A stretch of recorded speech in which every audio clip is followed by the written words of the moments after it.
So there are geographic constraints to how we imagine what sort of thing water is and how it ought to flow. But there are also the kinds of paradigmatic constraints that come with the fields in which we're well-versed or the professional contexts in which we find ourselves. And so I was particularly keen to read from Mason Gaffney's article, and I will quote him here, on page 1214, like a good professor, always citing page numbers.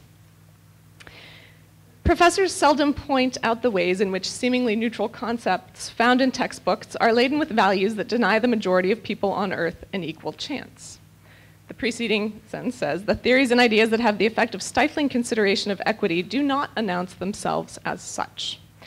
One of the really important reasons that I think we're in a conversation about economics, policy, water, and ethics is that neutrality and objectivity are elusive. There are better and worse ways of understanding water and charting its paradigms of value and seeking institutions that more and less justly distribute those waters. But it really behooves us to remember that neutrality and objectivity are very, very slippery terms, and especially so when it comes to concepts like the value of water. It sounds obvious. It's value, it's water.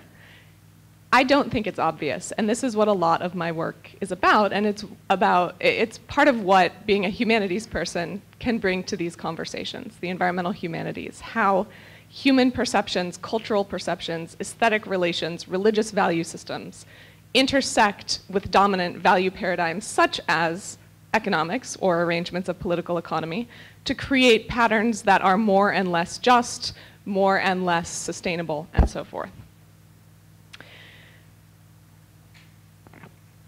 On page 1099, Mason Gaffney says, social science proposes a purely instrumental view of nature, and then goes on to say, we need to find ways to reintegrate the concept of the sacred into social science models.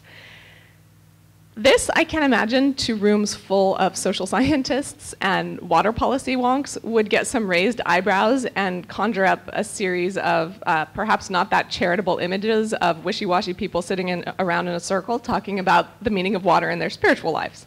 And that might happen, but I think it's also worth noting that transboundary water experts like Aaron Wolf at Oregon State in the Geosciences Department and the Transboundary Water Institute there talk about water resonating at multiple levels. And for any successful negotiation or treaty to be established, all three have to be addressed simultaneously, or at least recognized, for people to be willing to come to the table on a range of levels of scale. One is the spiritual or emotional, one is the more local and cultural and hydrographic, and one is the political and economic. And water is one of these things that permeates through all. So water is common to all of us, as David said, but the institutions by which we decide how to use it are not shared, nor, I would add, are our, whoever we understand ourselves to be, it's a loaded term, we, nor are our understandings of highest and best use necessarily uniform. And that's where questions of values get really interesting. Whose voices are allowed to come to the table, in what sorts of ways, in articulating where waters ought to flow, for whose benefit, on what terms? I think that even in the US, we have abundant recent examples of different value paradigms being mobilized. A very obvious one consists in the protests at Standing Rock, where Mani Washoni, water is life, has become a very potent rallying cry for people who wish to protect certain forms of tribal sovereignty and environmental access against certain forms of fossil fuel extraction and decision-making that is understood in a colonial extractive legacy. I think it's a very interesting moment to be looking at what indigenous communities all around the world are saying about water and local values. And I'd like to point out here what Polly said in her talk about Mason Gaffney's article, that when, it was actually due to the Adam Smith quote, that when you start talking about levels of scale, it is the smaller scale user, I'm not paraphrasing well, but it is the smaller scale user who has the most intimate and in many ways the best kind of knowledge about how water operates, how it should be distributed, and what constitute fair use sorts of paradigms. In an era of profound possibilities for environmental activism and indigenous community intersection mediated by the internet, but also other ways. This is a really, really promising moment to learn from and look to how particular cultures in particular contexts articulate aesthetic, religious, and cultural values that have normative upshots about how water should be governed, who decides, who gets it, and so forth. As someone who wrote a chapter of her dissertation on the Catholic Church and the surprising turn that the Catholic Church took to endorsing the human right to water in the first decade of this century, I also want to say that it is not just the liberal lefties, if you must stereotype them that way, who are interested in talking about multiplicities of values. It is people like the Pope who, as we know, is the central head of the most widespread and undoubtedly authoritarian patriarchal institution in the world, right? The Catholic Church. So an entity as prominent as that has said in no uncertain terms, most recently in 2015, but in ongoing addresses, the Pope has noted that there is a human right to water and that this is in fact fundamental to the articulation of all other rights. So too, he has endorsed the turn to indigenous communities who should be the first consulted when major projects affecting their land are proposed. That's a direct quote. So I think we're in a moment where considering how different paradigms of valuing water, economic, political, social, religious, can have productive conversations with the mechanisms by which water is distributed and consumed. Does this short little traipse through the humanities and notions of water, not just as a hydrological entity, but also a hydrosocial one, that is, as one that mediates human relationships on all levels of scale, does this traipse through humanistic discourse give answers to some of the pressing issues that we've heard about today? No, it doesn't. But it calls us to a radical sense of humility and relentlessness in specifying what we're talking about, in what ways, and with what biases attached to it. And it's my view that only when we start to get clear on those will we, that is whoever is at the table of these conversations, be able to articulate principles that govern water well in the myriad forms and contexts in which it appears. Thanks.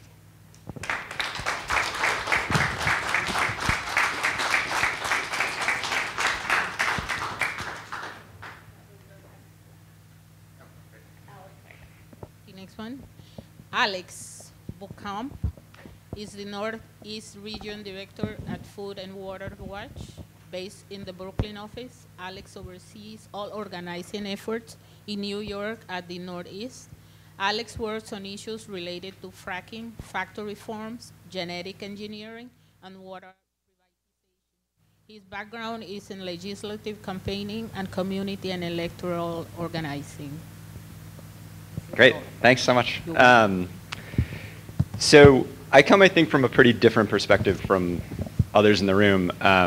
So as I guess you alluded to, I work at Food and Water Watch. So we're a national organization, and I'm really an organizer, right? So we're running sort of on-the-ground grassroots campaigns on a whole host of water-related issues. And, you know, I think I've been to a lot of these, right? I think because water is in our name, I go to a lot of like water conferences, water talks, panel discussions, et cetera. And I have to tell you, for years, it felt a little bit, not in a bad way, but just a little bit academic, right? And perhaps disconnected from the real work on the ground, right? So like when I'm trying to get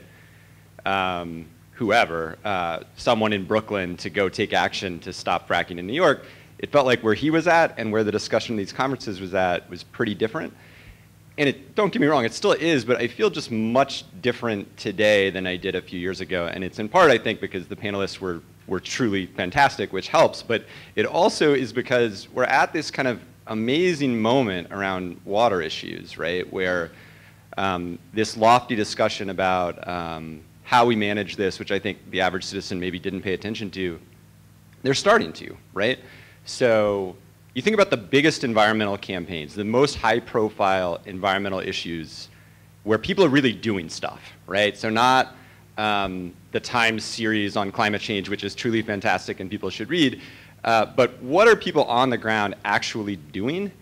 It's all related exactly to water, right? So I would argue that in New York, the highest profile state environmental issue for several years was fracking, and I think it still sort of is, right? So even after we banned it, where people are really taking action is fighting against pipelines, whether it's the Pilgrim pipeline coming through the Hudson Valley, the Northern Access pipeline in Western New York, which Governor Cuomo just stopped after a huge grassroots movement. That's where kind of the action is in New York.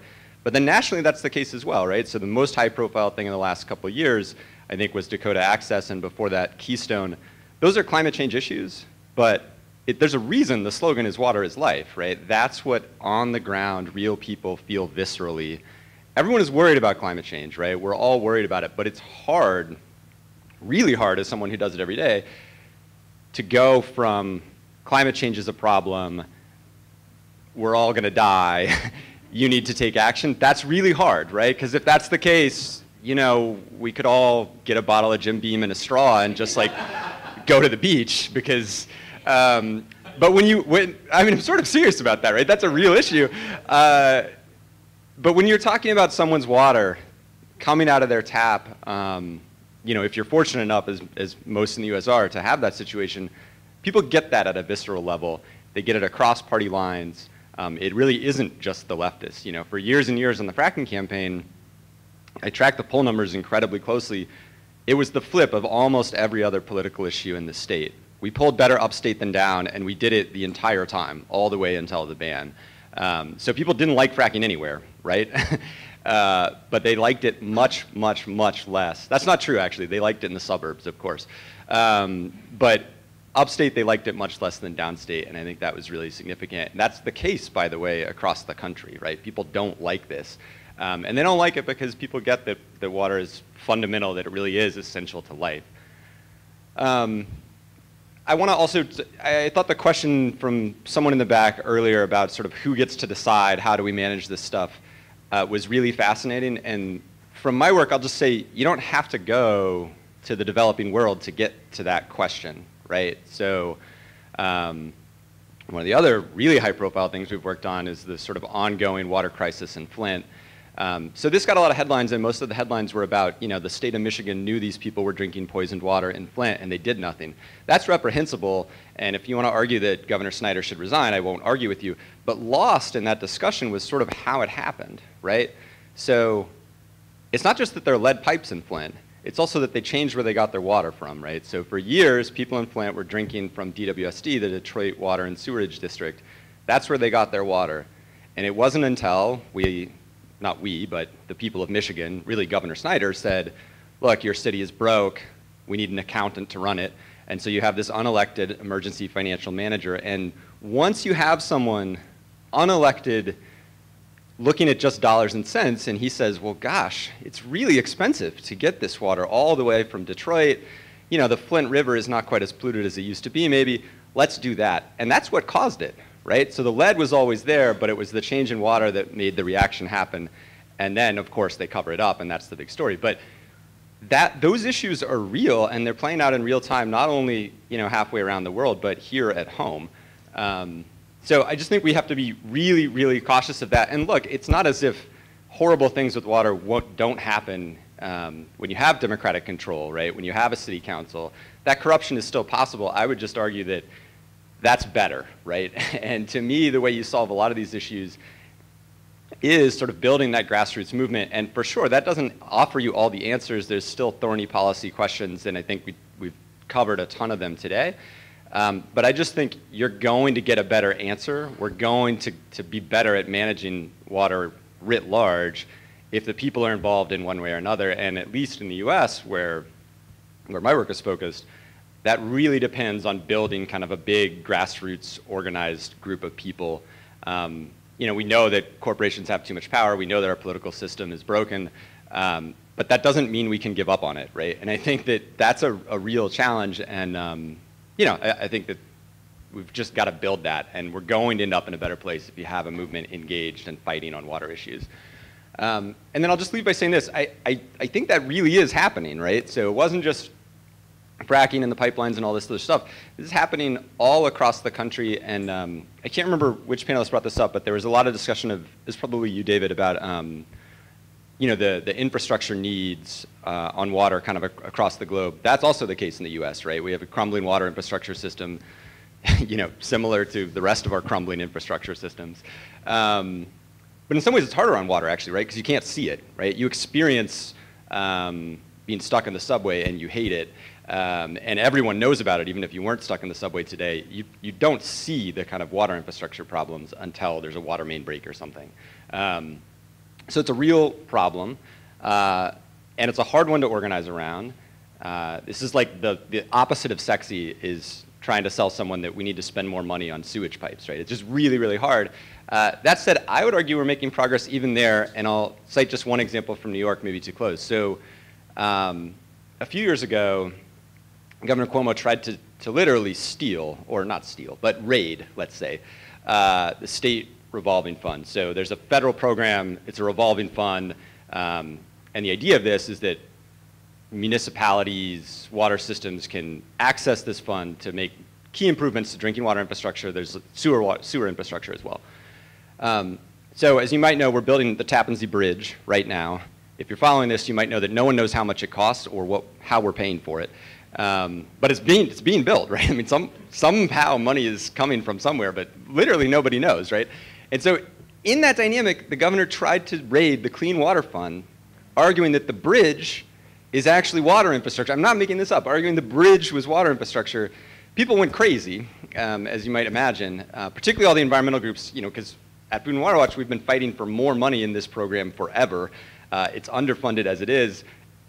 And not only should we not build a bridge with it, but if Cuomo can build a bridge, every governor in the country is going to start building bridges because you can put your name on a bridge. You can't put your name on a pipe. So anyway, we stopped that, which is amazing, right? Now, just a few years later, I mean, in the middle of this, there were like 5 awful water crises across the state of New York. But just a few years later, this year in the state budget, we got $2.5 billion of new state money for water infrastructure.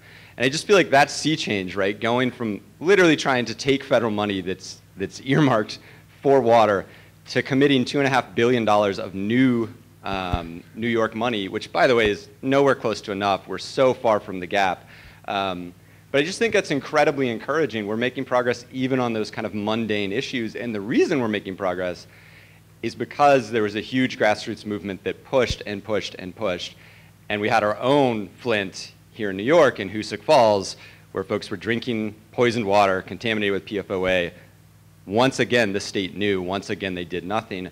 So that's awful, but the kind of upshot of that, the positive side of that, is that motivated a movement not only in Hoosick Falls, but really around the state that pushed the governor and the legislature to do this. So my message about all this is not to, I feel like I was very hard on the governor throughout this. It's not about Cuomo being good or bad, or the state government being good or bad. It's that when people act, you can still make progress, even in 2017, even in a Trump world where we're all frightened. And I apologize, I think I was the first one to bring up his name, so that was really awful. But you can still make progress, and it comes by taking real action at the state and local level. So now I feel like I should shut up and move on. Thank you, Alex.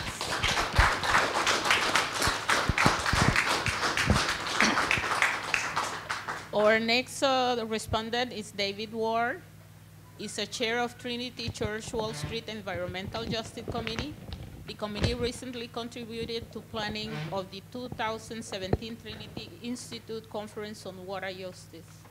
David has been Senior Director of Facilities and Capital Planning for the Performing Arts Center, New York City Center since 1995. In addition to planning and running building restorations projects, he is responsible for energy efficiency and environmental safety. Mr. Ward holds an MFA degree from the Yale School of Drama, 1975, in theater design and technology. Sir David, the floor is yours. Thank you, and thanks very much for inviting me here today. As you can tell, perhaps by my introduction. I'm the one person on this panel who's really not a professional environmentalist in some way. I came to this from my professional work as a capital projects director for cultural buildings, and got interested in the built environment and its effect on the environment. And also I took a business trip to New Orleans a few years ago and discovered what a terrible job that city and the Army Corps and the politicians have done on managing the entire Mississippi Delta. And so I started to feel like I should try to do something other than helping produce theater projects. And so when I start thinking about water, and what I want to say here, I think, is kind of a response to my own feelings of being overwhelmed and hopelessness. I think many of us probably share these, and when I hear all the statistics we've heard this morning, it just makes it worse. But there clearly, water has major implications for society as a whole, and I think the Mason-Gaffney ideas around taxation of water rights make a lot of sense, although I'm no economist, but I wonder how some of these ideas can actually be put into effect, and also some of the ideas that David Mickle, I'm sorry, I got that right, okay. So I went back and reread Naomi Klein's book, This Changes Everything, Capitalism versus the Climate. And she says, our political class is wholly incapable of seizing those tools and implementing those plans, since doing so involves unlearning the core tenets of the stifling free market ideology that governed every stage of their rise to power.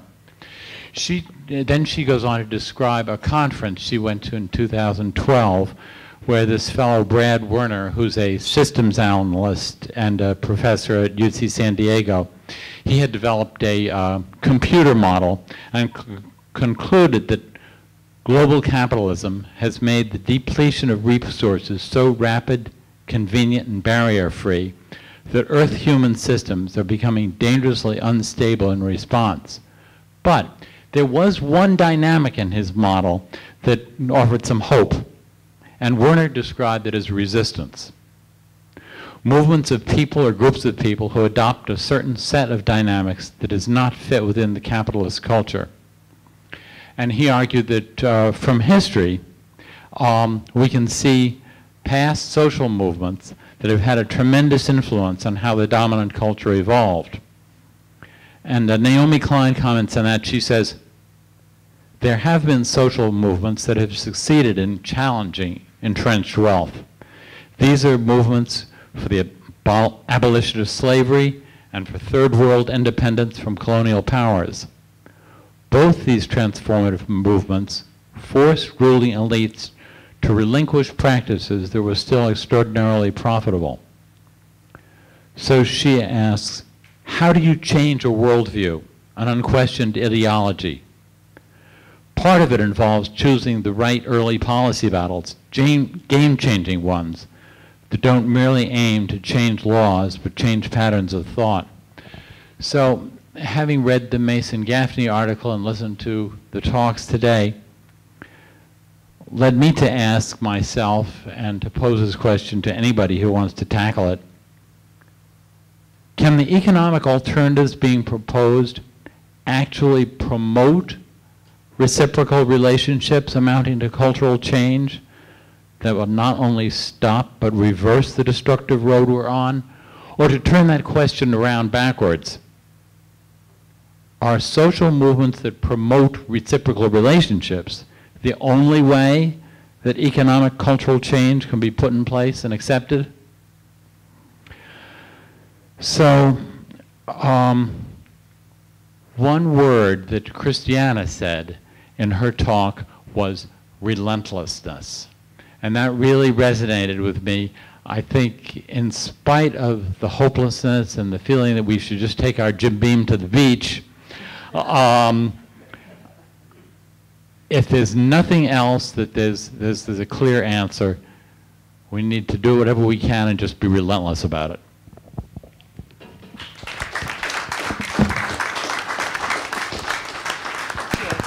Thank you, 3 wonderful respondents. We think, do we get our 15-minute extension? We're trying to get 15 minutes. But anyhow, we're going to open it up to all of you. I see you first. What is your name? Jody Weiss. Okay, Jody. Okay. Is Polly here? Oh, great. Oh, great.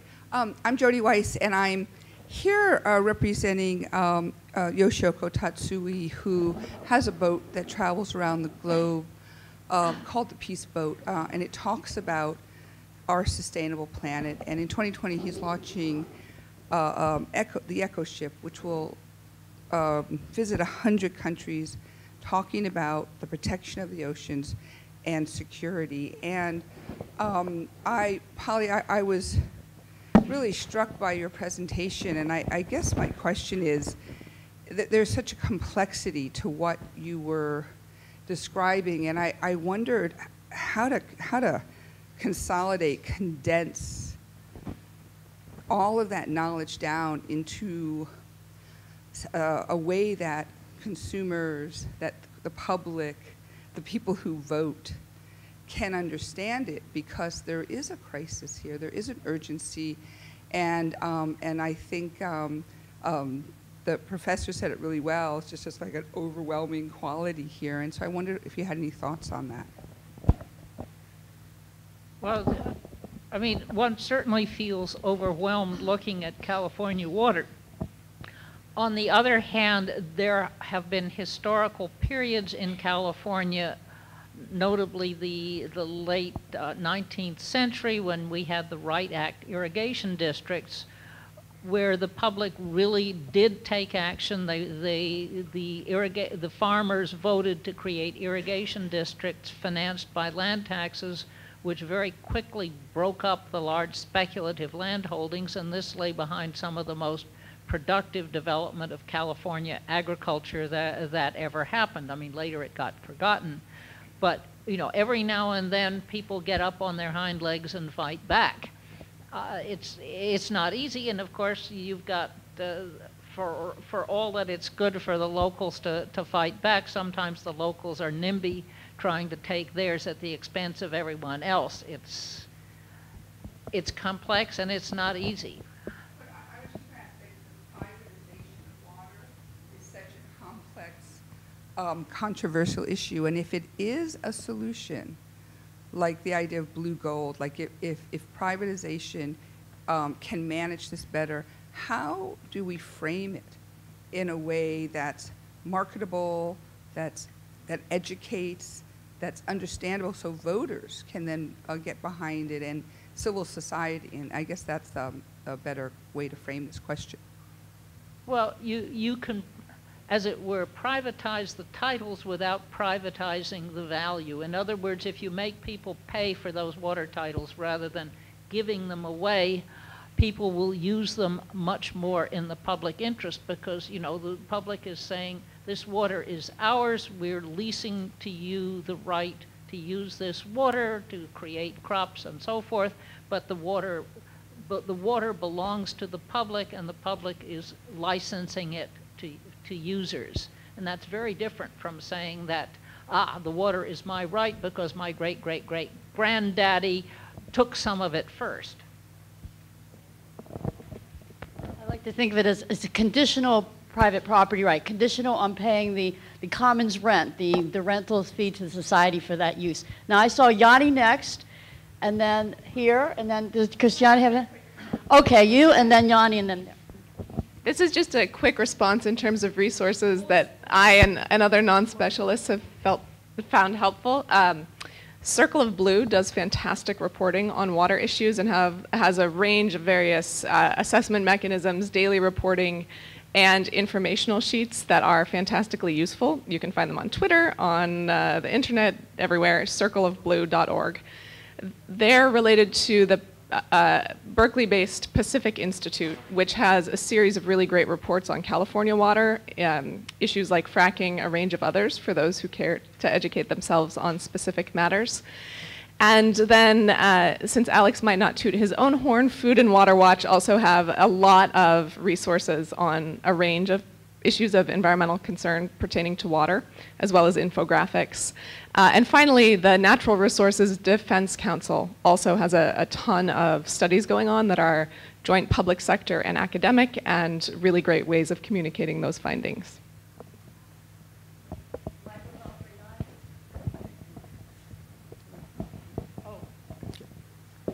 I'm sorry, then you're after her. Oh, no. Oh, thank you.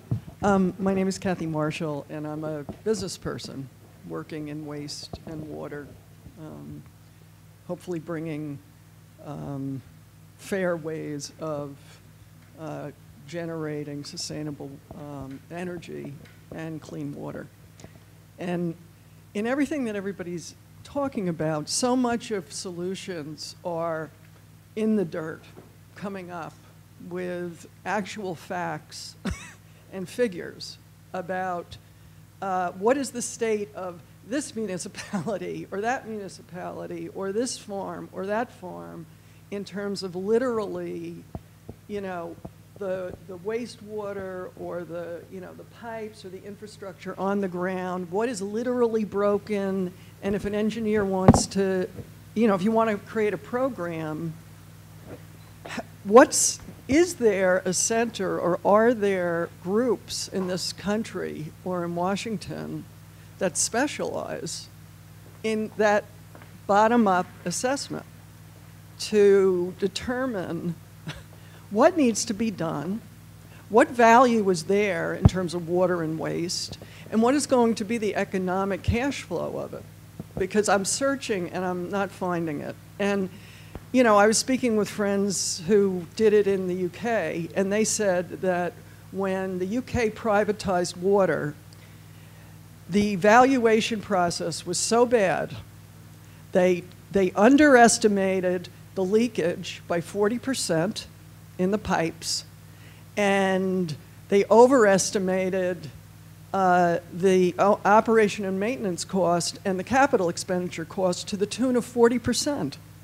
And these private firms came in, literally bought the rights outright, and got a windfall gain, and now they're in the hands of foreign investors. So all of the discussion is so critical that everybody's doing here, but it's kind of like, where's the beef? How are you bringing this down to the ground? This is great because David Triggs is from London, and he can't wait to respond.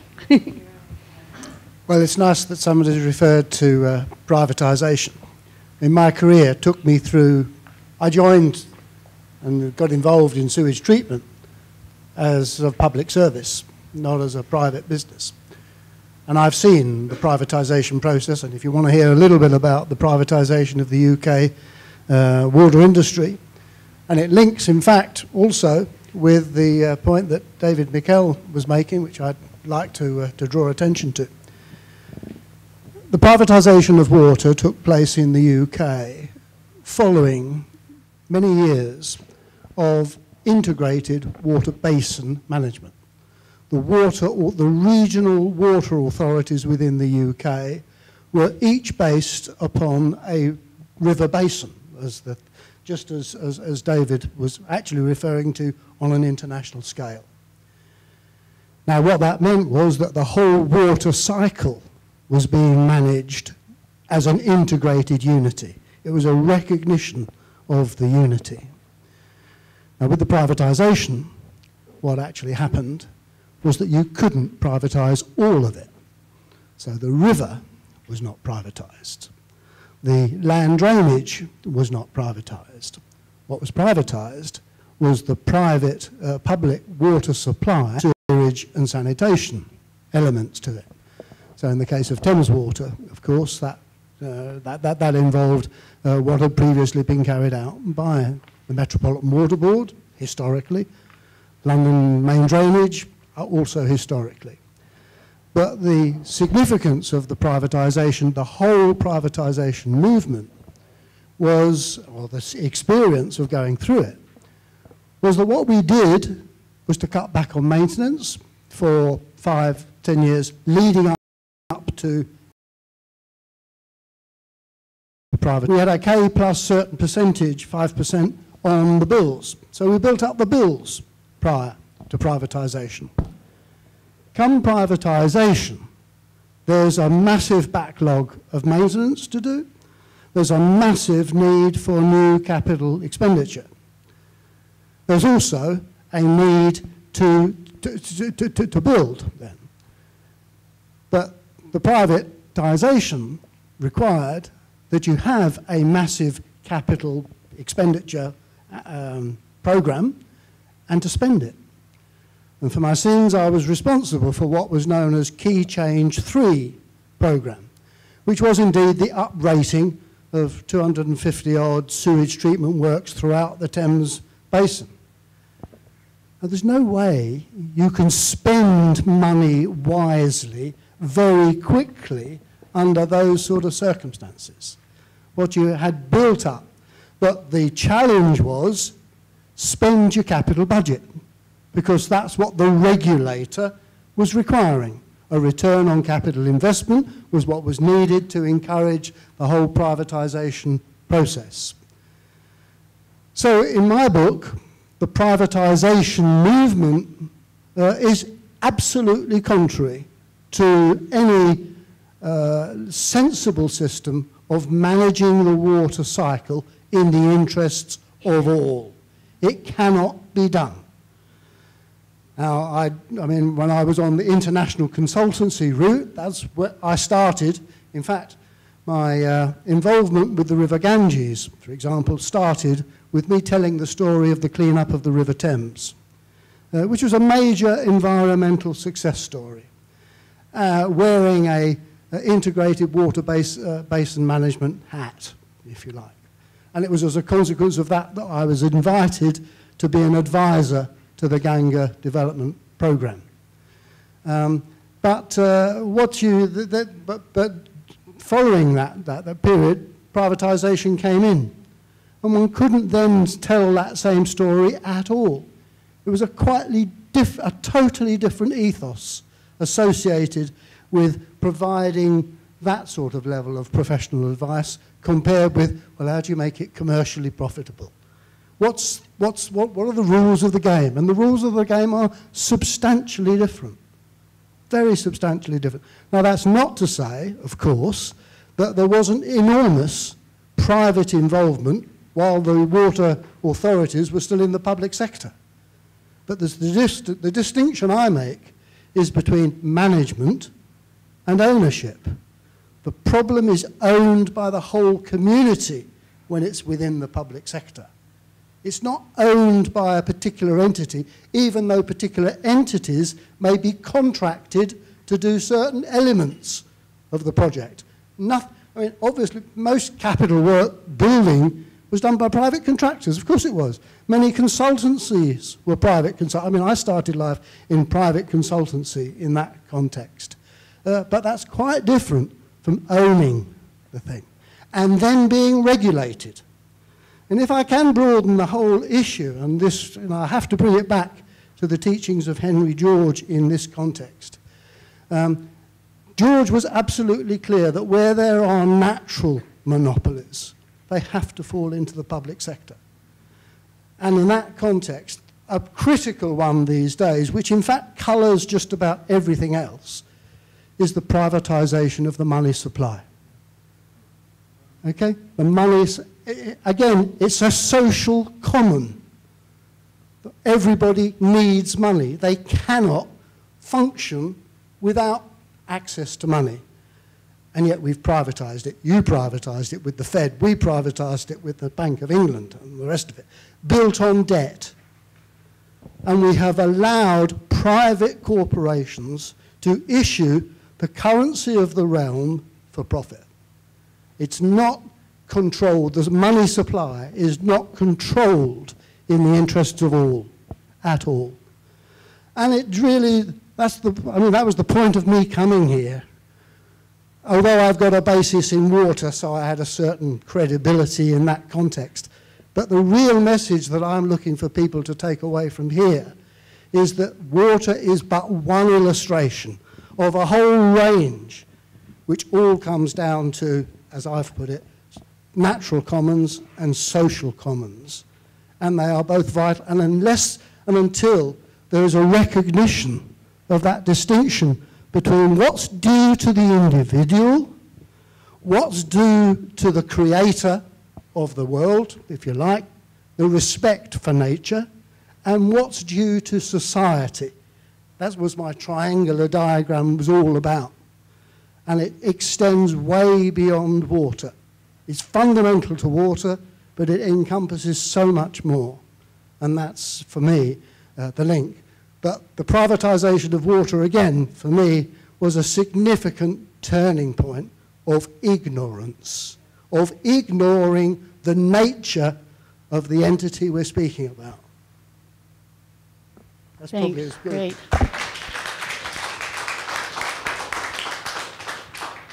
Yeah, I would like to thank all the organizers. I have to tell you that it's for the 6th year. In 2 weeks from now, at the annual Left Forum, I'm going to hold for the 6th year a panel called Occupy the Commons.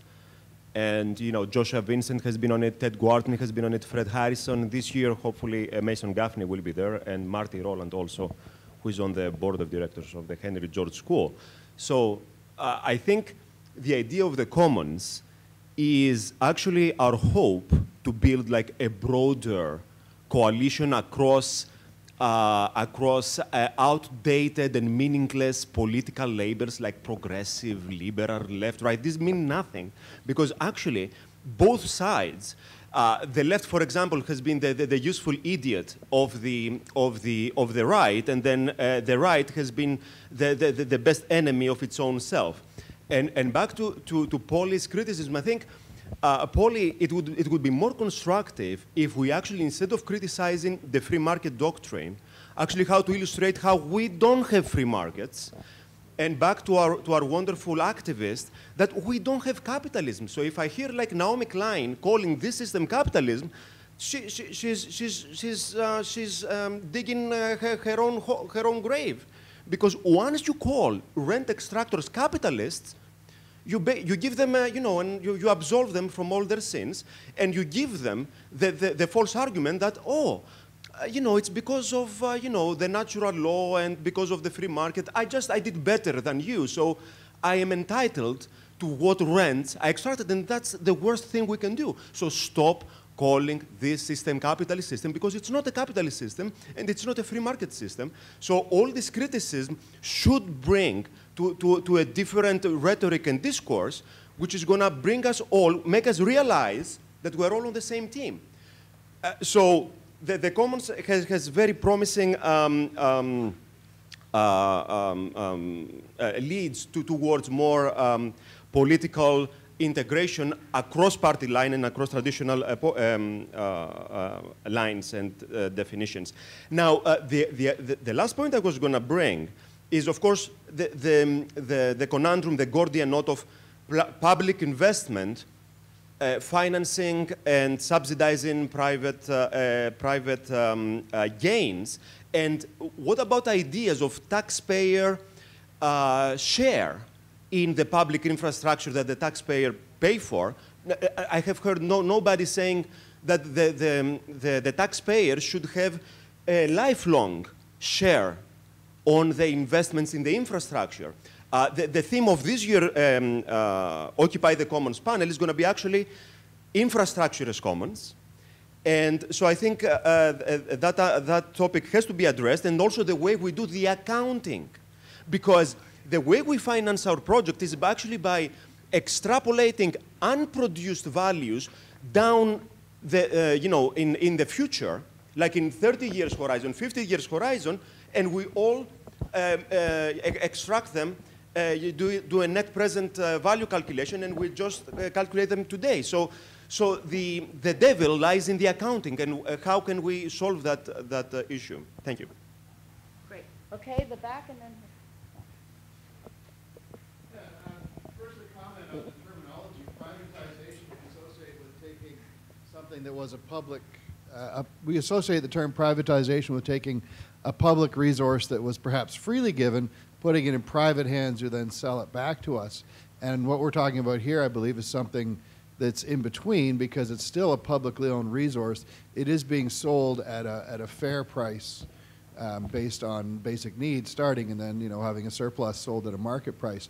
So I think that a really important term to use is propertization, where you take common property and put the right price on it without giving it away for private profit. I think Peter Barnes maybe coined that term, but I think it's really useful to try and use that term so that people don't assume you mean privatization when you're talking about having a certain charge for a basic amount of water. So I think that's important. Now, I had a question for Mr. Triggs. You were talking about the example you gave of a drip irrigation municipal water system where people got basically a slow trickle of, say, 200 liters per family per year. I guess you'd have to make sure everyone had storage for 200 liters so that they could take advantage of that if they're out of the house all day and can't be using that water.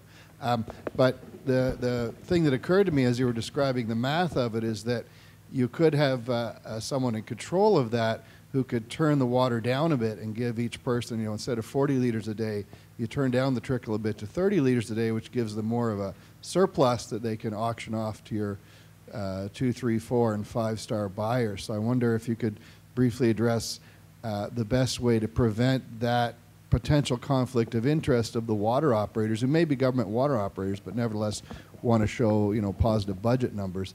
How do you prevent them from squeezing the basic allowance to a smaller ration in order to have more of a surplus to sell off at a profit? Yeah, very happy to respond to that. The essence of the system is that the 40 litres per head per day is basic. And the essence and the secret of the technology is a constant flow valve. And the drip irrigator can provide you with exactly that.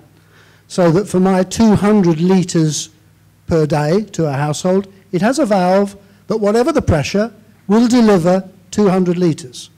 Okay? The whole system is under the control of a constant flow valve. So that within a zone, within even a dozen houses, let's say, there is a distribution box that has that same control. So if anyone is going short of their basic supply, there's only two options. Either a neighbour is stealing it from them, or there's a leakage. But it's so localised then that it's easy to identify. So the technology very simply takes care of itself in that respect. It's very much more akin to cable TV than it is to water supply. If you can imagine it. It's just, we're talking very fine pipe, which you can put in the sky if you want to under a certain circumstance, and it's continuous without joints, so no leakage. But the real point is at the distribution hub, as it were, for each individual sub-zone. So there's a zone, you're controlling, and then metering the flow into that zone. So you've controlled it, you've metered it, you know that that zone is receiving X quantity. Within that zone, there are sub-zones, each of which now, because we've got continuous flow, can be metered. We can meter, 20, 30 houses worth very easily. And now, whether we make that a private or a public really doesn't matter too much once you've decided that that's the system. Because what you now want is water bailiffs, as we tended to recall them, but they're local. There's no great problem with any Charlie going around reading the meter to confirm this zone has got this quantity, this sub-zone has got this quantity, every system is being delivered with its allocated quantity. In just the same way as I would envisage land value taxation operating, such that every household or every plot displays a certificate, the area, the location value, who's due to pay it. The same would be with this water supply system. There's a badge that says this is a 5-person, this is a 15-person household or whatever. and show, well, what's the quantity that's going here? So, and in terms of when they get a 5 or a 3 star, you've just changed the valve. You've changed the valve and issued the certificate correspondingly. So mechanically, I mean, the savings on energy, on corruption, on revenue, on repairs and maintenance would be enormous. But it's a totally different philosophy. So it is a change of paradigm. And therein lies, but the technology I'm speaking about is very well understood. I mean, drip irrigation's very easy. People do it all the time under far more arduous conditions than delivering to a single system. But yes, of course, you need a system. But people with an intermittent supply need that anyway. That's the whole point, is that you've got in-house storage. I mean, one of the downsides that's happened in the UK, for example, is now the general, you do not now require in-house storage. We got so used to continuous supply that you don't need in-house storage. You know, houses of the previous would certainly have still had in-house storage, which then disaggregates the storage requirement centrally and gives you far more scope. So the localized storage obviously is a key element, and the whole thing is of balancing flow. Because the energy requirements then, because you've now got a continuous flow, there's not peaks and troughs. It's just like your traffic here. You know, if only you get everybody to go continuously at the same pace all the time, 24 hours a day, you wouldn't have the jams. Anyway, I hope that responds to your question. Thanks, David. We're going to have one more question from Jacob, and then ask each of you to give a final statement, starting Polly, David, and David. And for those who want to continue the conversation, some of us plan to go to the Bread and Butter Buffet restaurant, and there's lots of tables on the top floor. It's at 419. It's at Park Avenue South and 29th Street. It's just a couple blocks away. So after we clear out of here, some of us are going to go there. You're all welcome to join us. So, Jacob's question.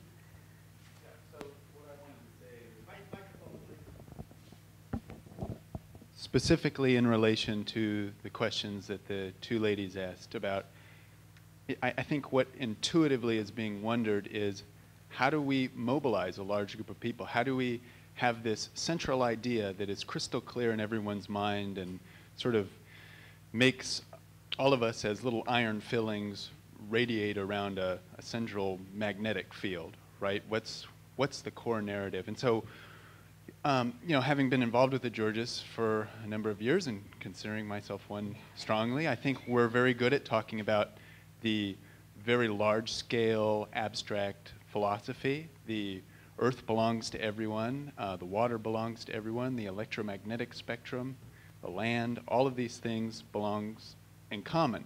And we're very good about speaking about the particular mechanisms. We want a land value tax. We want pollution taxes. We want a specific system for taxing the volume of water, which I think is a great idea.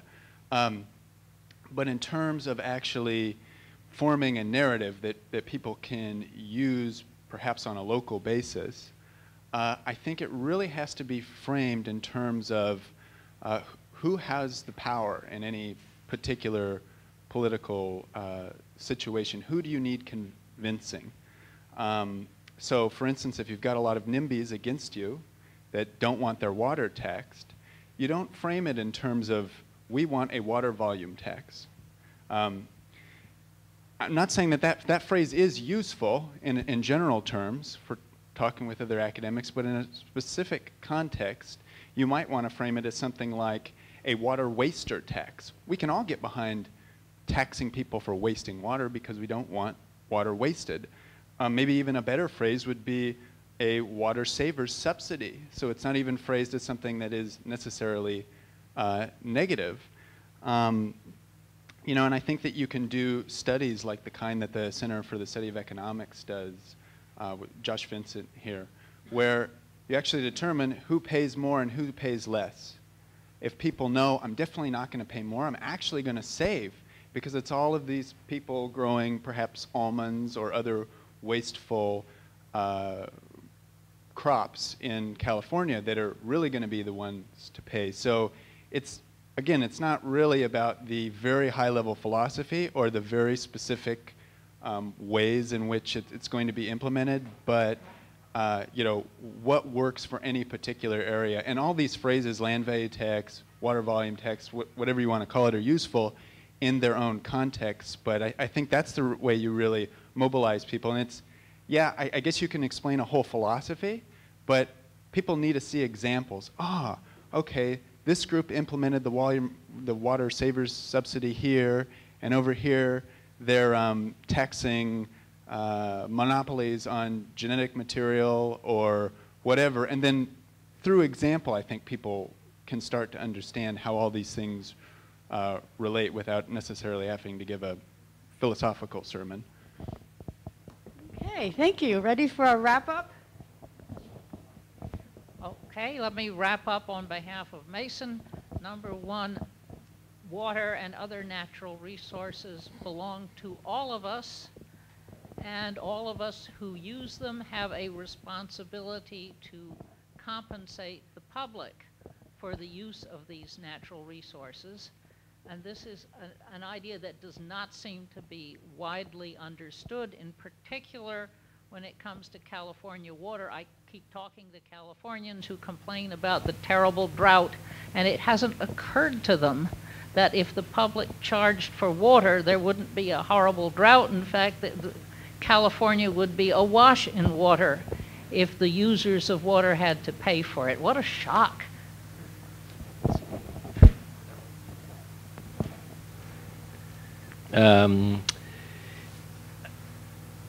I think as a closing comment, I'd like to return to the challenge of integrated water resources management and simply signal the extent to which the need to find solutions, narratives that bring society into the conversation extend as well beyond what we typically think of as being the water sphere, so that, to turn to David's example and concept of a drip irrigation technology applied to municipal or household drinking supply. One of the reasons why water supply is intermittent in so much of the world is because the power supply is intermittent in so much of the world, particularly in urban areas where, like New York City, you've got people living stacked up on top of each other. You need power not only to purify the water supply, but you need power to pump it around the piped system, and particularly up floors in apartment buildings. So part of applying the technological solution or mechanism that David is talking about is related to another challenge outside of, although adjacent to and related with, the water sphere. Let's take the example of food security and the intersections that I was highlighting earlier. One of the reasons why we're losing so much of the water supply to wastage is happening outside of leaky pipes or evaporation from reservoirs or unsealed irrigation canals. It's taking place elsewhere in the food system, in wastage of the food that we've actually produced and which is now embodying this water supply. I hope everybody will take some cookies home in the back of the room, because in the United States, 30% to 40% of the food taken off of market shelves is wasted. We don't finish our meals, or we throw it out because the lettuce turned brown, or we went by the sell-by date. And in much of the developing world, much of the food produced is wasted because it rots in the fields or in collection points before it can be shipped to consumers. So tackling the challenges of power supply helps us address water management issues. Tackling issues of food production and wastage can reduce our demand for the water supply. So we really need to think much farther outside of the box than we have been accustomed, and that simply extends the field of challenges, solutions, and also narratives, mobilization. How do we bring people on board? Because many of the ways in which we can engage those dialogues and reach out take us beyond the communities and the contexts and the policies under which we've become accustomed to thinking about these challenges. So we've really got more than one Gordian knot to handle here. We've got a whole constellation of interrelated issues in which everything really is related to everything else. But we've got to start pulling on that thread somewhere and really devote some imagination and some energy to thinking about how we're going to do it. We have a little time pressure on the room. Getting signals to get out of here. So can I get 1 minute? Oh. And Kezia, do you want to wrap up 1 minute? Just Yeah, to take the sponsors. Yeah, Okay, 1 yeah. minute only. Well, I'm going to take a bit more than 1 minute because I got cut short earlier, and I think I've so you'll have to just close the door or something, because I've got a bit to say. First of all, I did not entirely respond to the question as to how do you pay for infrastructure, and that's absolutely critical.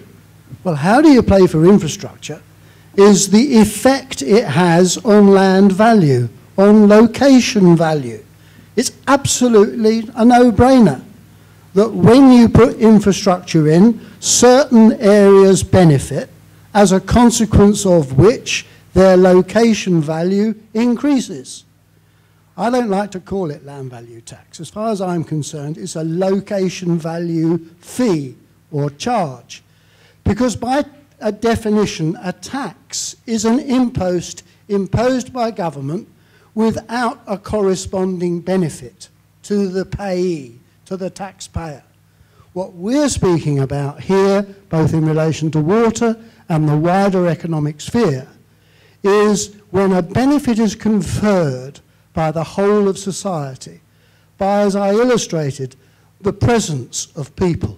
Because no people, no land value, no water value. The protections that are provided by the people.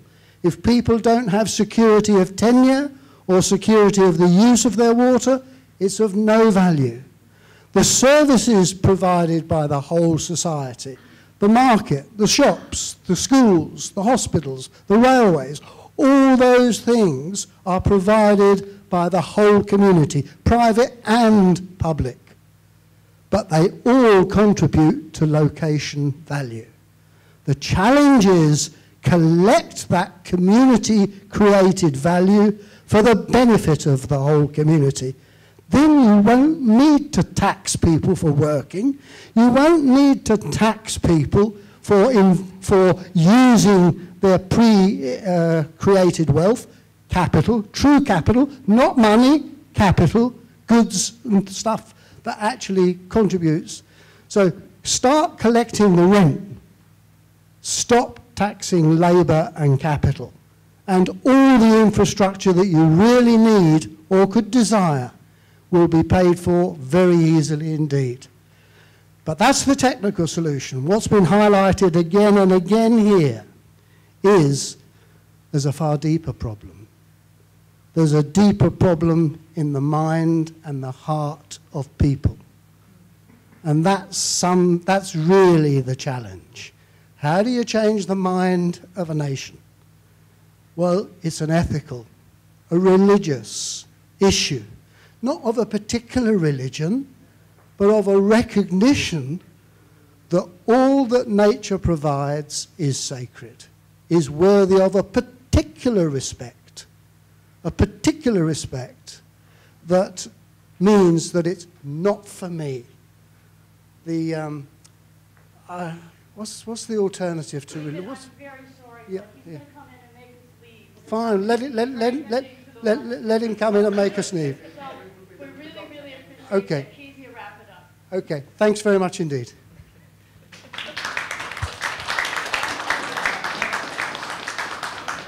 To conclude, I just want to thank you, every one of you sitting here very patiently and very active and attentive. That was wonderful, make our presentation excellent. And the sponsor for this meeting was the International Union for Land Value Taxation, United Nations ECOSOC NGO, the Robert Schackenbeck Foundation, and the American Journal of Economics and Sociology.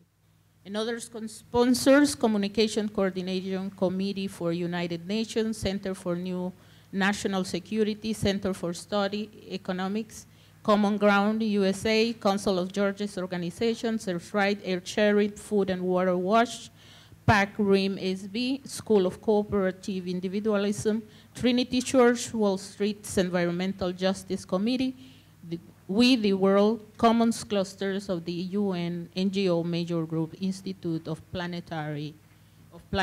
So thank you so much. It has been wonderful. Thank you.